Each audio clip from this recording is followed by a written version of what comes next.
So let's jump right into this. So glad that Dale spoke right before me, because he gave a really good intro for a whole bunch of the SEO stuff I'm going to talk about. So yay, Dale. So what happened during COVID? In the first 8 weeks, we vaulted ahead in digital adoption 5 years. So with that, and this is where you're going to put your consumer hat on, not your marketing hat, think about how you act in your day-to-day life and what your expectations are as a consumer. And it's really easy to forget that stuff when you're busy doing your marketing plans. But think that way. Think about all the things that you all of a sudden for the first time ever had to do, right? You had to buy groceries online. The wheels fell off, right?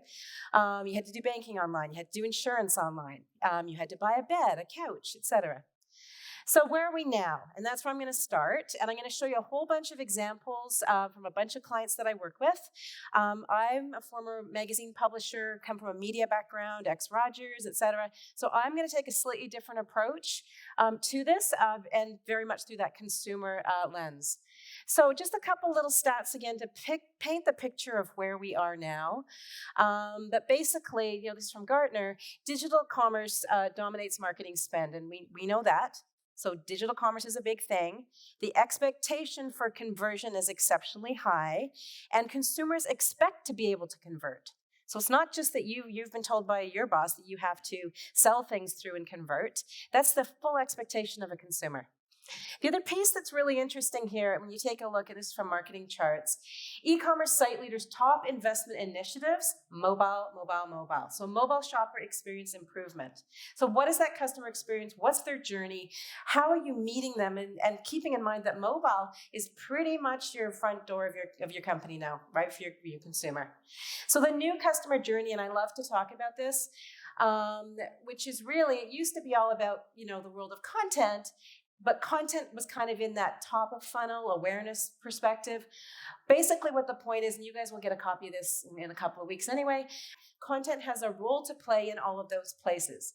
Keeping in mind that in a mobile journey, and I like to think about actually content as basically service journalism, being helpful, helping your customers interact. So think about the beginning of COVID when so many businesses switched over to digital as a front door and a platform. The amount of content that was required by customers, and it was really all about how to do things, not what to buy, how to buy it, is where content can come into play. So the other piece of this, and I always use this expression, omnichannel marketing is a content vampire. It is really, really easy to get suckered into creating content for everything. We have to be always on, right? You don't. We have to, be on every single platform. You don't. But the point here is, what should you be doing and how should you be feeding and driving that omni-channel customer journey so that you're actually serving up the things that your customers really, really want? Sounds easy? Absolutely not. The solution there is really around a content strategy, as I said, based on that journey and meeting that customer at the places in the journey where they're going to need some help and some direction.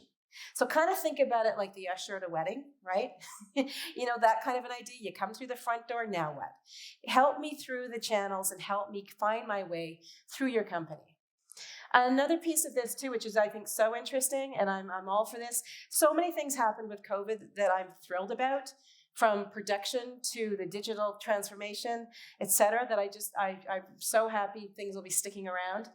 But the idea that 75% of consumers tried a new shopping behavior, and a lot of it was mobile-based e-commerce. So let's go into customer expectations. You've got the new customer expectation, which is exactly what they want. This is what they want, where they want it, when they want it, on steroids now. You've got the new content ecosystem having to meet that customer, and you've got the changing role of content within that ecosystem. So one of the things I talk to my clients a lot about is, because I guess you tend to think of when you add on platforms and you add on, is that it's an additive process to marketing. There's a bunch of things you're going to probably have to stop doing to enable yourself to do the other things. It doesn't mean you should be doing it all.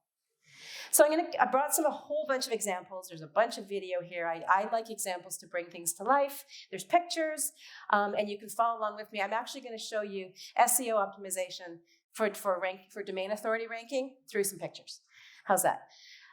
So driving to MarTech, and you'll see on here, I do a lot of work with L'Oreal Canada, a lot of their brands. So it's not because I love the beauty industry. I just happen to have the examples on my computer, and I've worked with them for a long time. So this one is about MarTech. I'm going to show you, this was a virtual skin consult AI platform that Vichy has launched worldwide.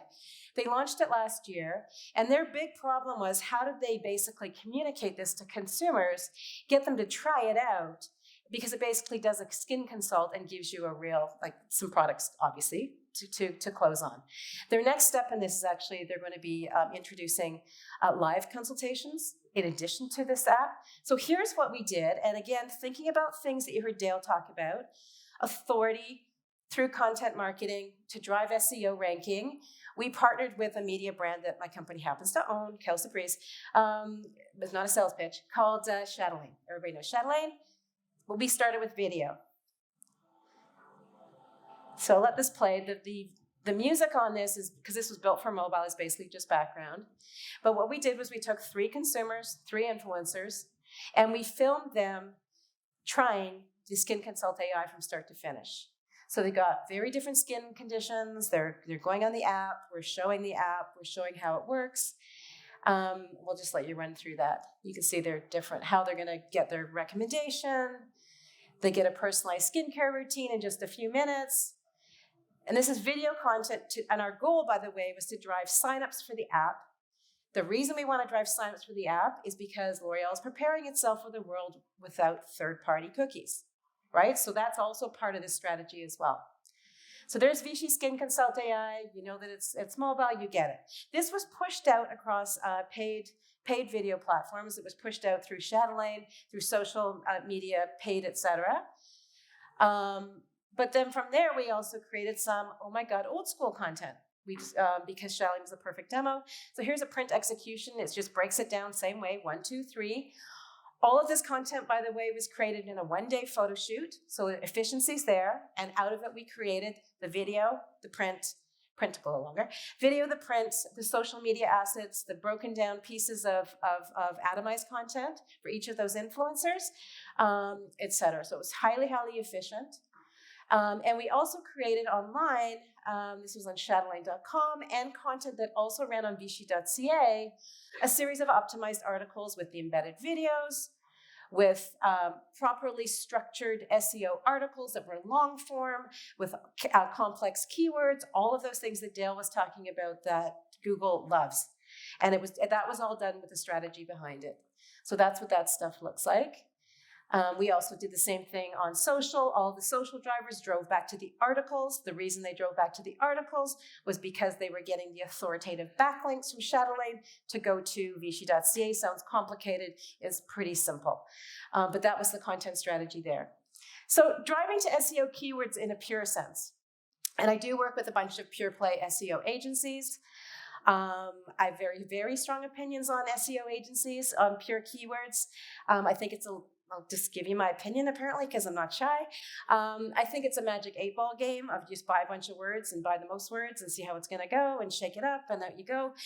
The problem that Vichy was having, and L'Oreal Paris, and SkinCeuticals, and La Roche-Posay, all the brands I work on, is that the SEO agency it was kind of the cart before the horse, chicken, egg thing.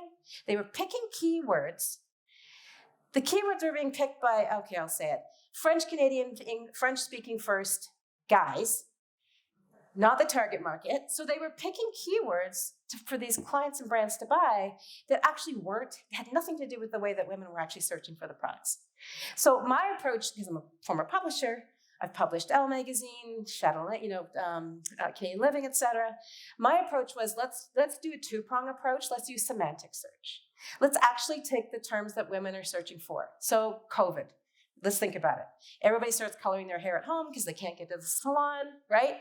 Do women actually go in and look up the name of the product and I'll make up, Garnier, Nutrice, blah, blah, blah? No.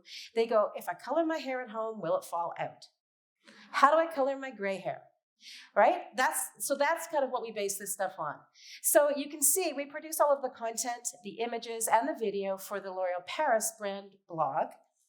This is all based, it looks fancy, it looks pretty, it looks like pretty pictures and videos. These are very strategic articles written by really great beauty editors, long form. They tick a bunch of Google boxes. They're 800 to 1,200 words. They're complex. They're structured properly. They've got complex keywords based on questions, who, what, why, when. They've got nice images that are highly engaging, and they're used for all of their platforms, newsletters, etc. So that's the strategy there. Vichy's a little trickier because it's got derm products attached to it, and it's got a bunch of key ingredients in it that are active. So we took the same approach. And our job here with all of these brands is to drive domain authority, drive keyword ranking. When we first started this, L'Oreal Paris was not even ranking in Canada in makeup. So there was only one way to go but up, so we were heroes, because that was not a hard place to start from. But we've continued this. We've been doing this for about 5 years. So that's Vichy. We also do La Roche-Posay. We do SkinCeuticals, etc. So driving Amazon, I'm going to show you some really great examples of what we've been doing with Amazon, because also with the advent of COVID, everybody started opening Amazon storefronts. So that was a whole new world.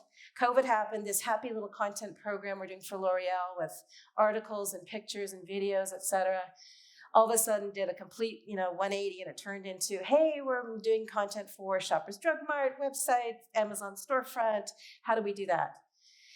So what's really interesting too is that direct-to-consumer brands are using very different strategies now on Amazon, because it used to basically be product, price point, sell it.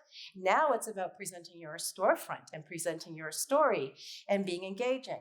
Yes, it's driving sales, but it's also about doing multiple layers of different activities to engage your consumer. So here's an example here. So this is how Amazon used to activate with L'Oreal Paris. Lipstick comes in all these colors, you buy it. Okay, the shock horror of buying color cosmetics online, think about it, if it's not a product you already know. So what we did there was we started taking the content we produced for the L'Oreal Paris site through our SEO content program, and we built a storefront that had much more of a consumer-facing view to it, had much higher quality images. It was organized into sections. It also, by the way, integrated the L'Oreal Paris virtual makeup try-on tool. So we were creating content for that as well. This one is actually really funny because this is old school meets new school. This is a L'Oreal Paris international brand spokesmodel named Cindy Bruna. Cindy, during COVID, was in Paris. The makeup artist was in London. The creative director was in Toronto. The client was in Montreal. We couldn't have a photographer, a makeup artist in the room with her. She was with her mom in a hotel in Paris, right? So what we did, and we wanted to sell a full makeup collection on Amazon. So what we did was, and this was fun, we stayed up all night. We shot her in Paris in a hotel. We did it all COVID safe. We applied all of her makeup in post-production. I'm being guided by the makeup artist from L'Oreal. We created digital content. Here it is. This is it's one of the stories about her. This has also got keywords and backlinks through the strategy to L'Oreal Paris makeup. There you can see some products, and you can click and buy. You can buy what she's wearing, so essentially you're shopping the cover. I'll just click through. We also did a whole story on her and her advocacy. That is that content that we were talking about earlier that's about authority and aligning yourself with an authoritative person. Again, we did that. Links through to the virtual makeup try-on tool, which you can click on. And this is what we did with the content from a magazine onto the Amazon storefront. We used the visuals, we used the headers, we used the content. We curated the makeup collections for her. This is a slightly sexier version of the Amazon you're used to seeing, but we sold makeup, and this was the first time. This was, June 2020, and then all her makeup was done in post-production. This is the virtual makeup try-on tool. Basically, you use your mobile device. You can go onto any of the brands on the L'Oreal Cosmetics site. Basically, you can take a photo of yourself and you can start trying on lipstick. It's really fun to do during Zoom calls when you're not paying attention. I have done it. You can also change out your hair color. They have a hair consult as well. Kind of fun.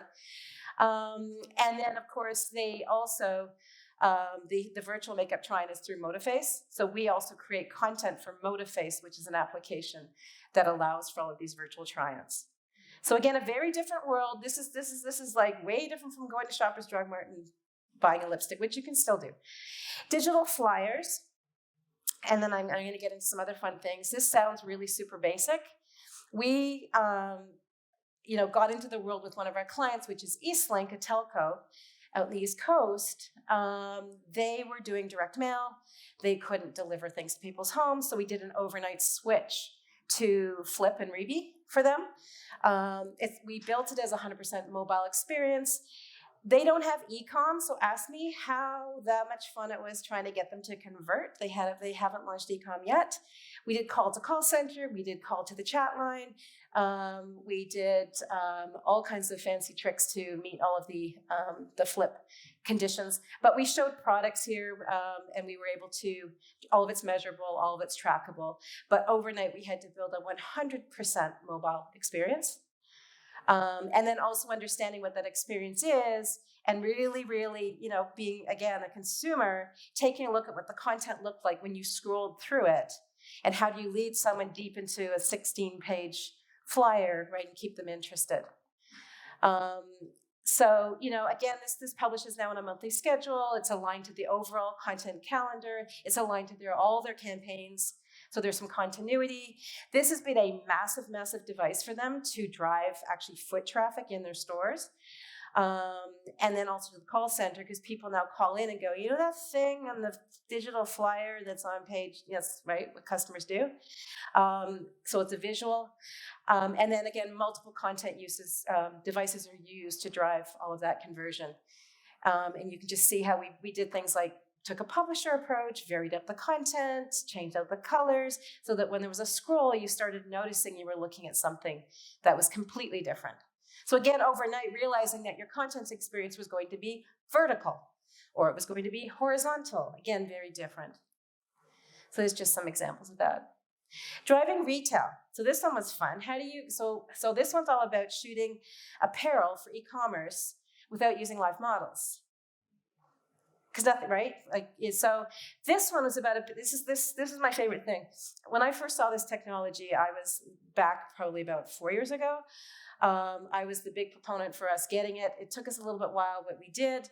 I'm going to show this to you first, and then I'll chat a bit about it. Actually, I'm going to talk about Hudson's Bay. So again, we do a lot of work with Hudson's Bay. This was us creating content for them to be used on a mobile device, driving to their website, slightly more editorial. Again, done in a presentation way that takes what would have been a printed flyer, shows how it can work on mobile. Simple stuff. Again, in a shoot, just grabbing some video and using it within that content that's presented in a slightly different way.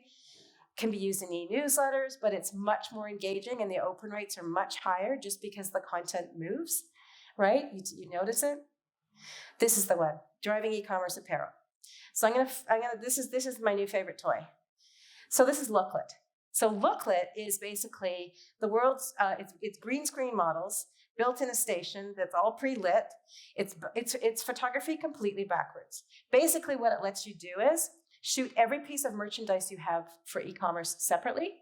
And you're able to, through some software, combine it all onto a model like dress-up dolls. You can pick a head, a body, a this, a that, an arm, a top, a bottom, and you dress up the model. What it means for e-com, though, is that you're always showing merchandise that's actually not out of stock, right? Because you can change it up and you can change it regionally, etc. So let me show you what this is all about. So fashion imagery reimagined. And this one has sound.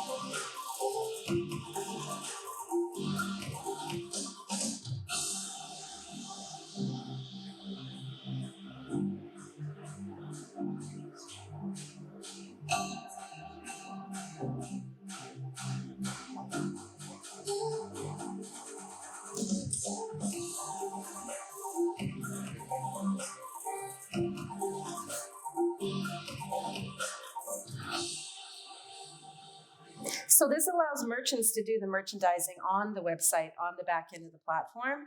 But what's also, what I think is great about it is, again, it's built for e-commerce. So you can change out style, restyle, move any of that merchandise around. You will see a lot of the content that we're producing. You'll see it on the Harry Rosen site. You'll see it on Hudson's Bay site. You'll see it on Saks. You'll see it on Canadian Tire for Sport Check. That's all using the Look platform. Because the models, and you can imagine this too, there's a speed to market issue. Shoots for fashion to go into e-com would typically take, the whole process end to end, kind of like 10 to 18 days, retouching, model casting, etc. This can be done within 48 hours. And so the retouching is all done. It's done in Sweden.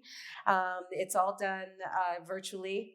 The images are then loaded up into the software, and the merchant then is able to go in the back end, working with an art director if they want or not, but select the particular model that works for the brand. There's a whole roster, about 50, 60 models.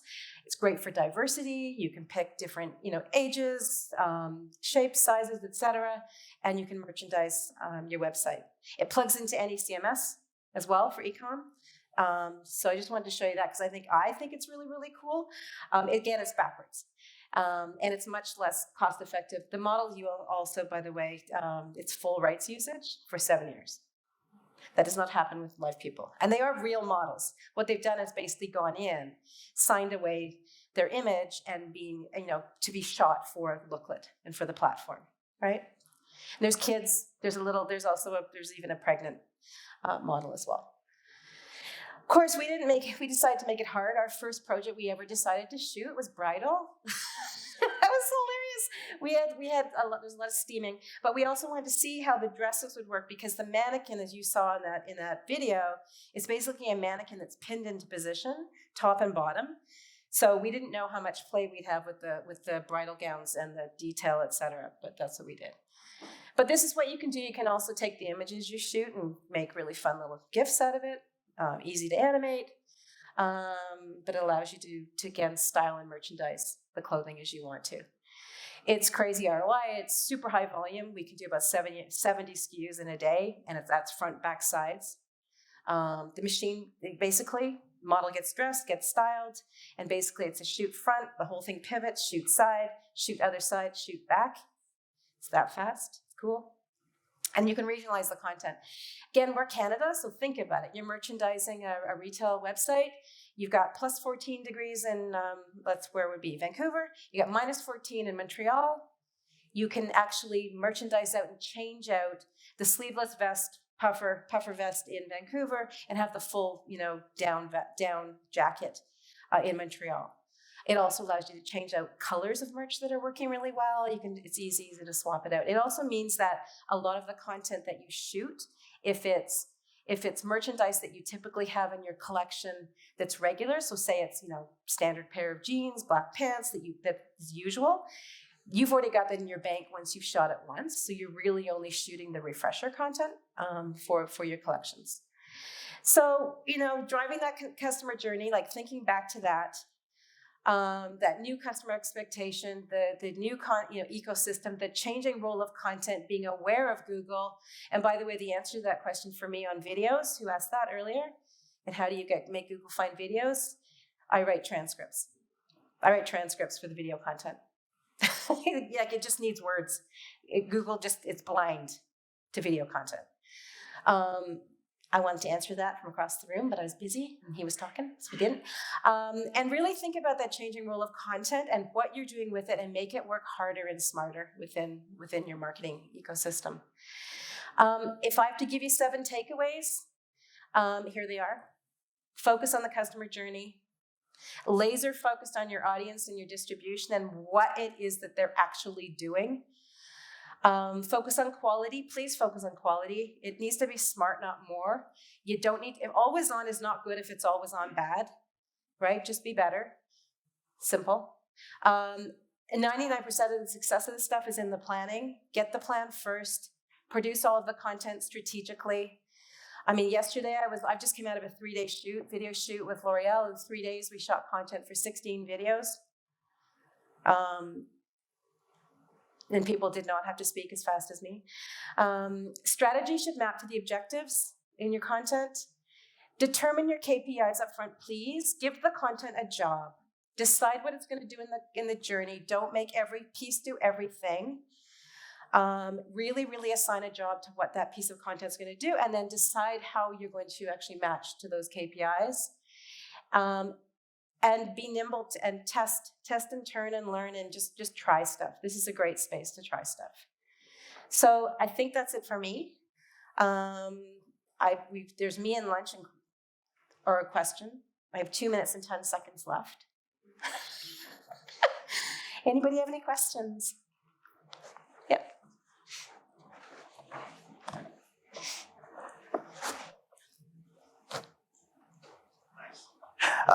I saw in the beginning that you are growth hacking, right? Did I? Growth hacking in the beginning, or I saw it wrong? Growth hacking, growth. You work with growth, right? Growth. Yeah.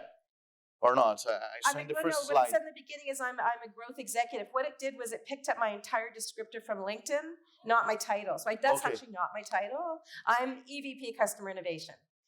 Okay. But yes, I am a growth. I'm a growth I help basically find new revenue streams and help our business grow. Oh, so that's the answer I was looking for. What's your definition of growth?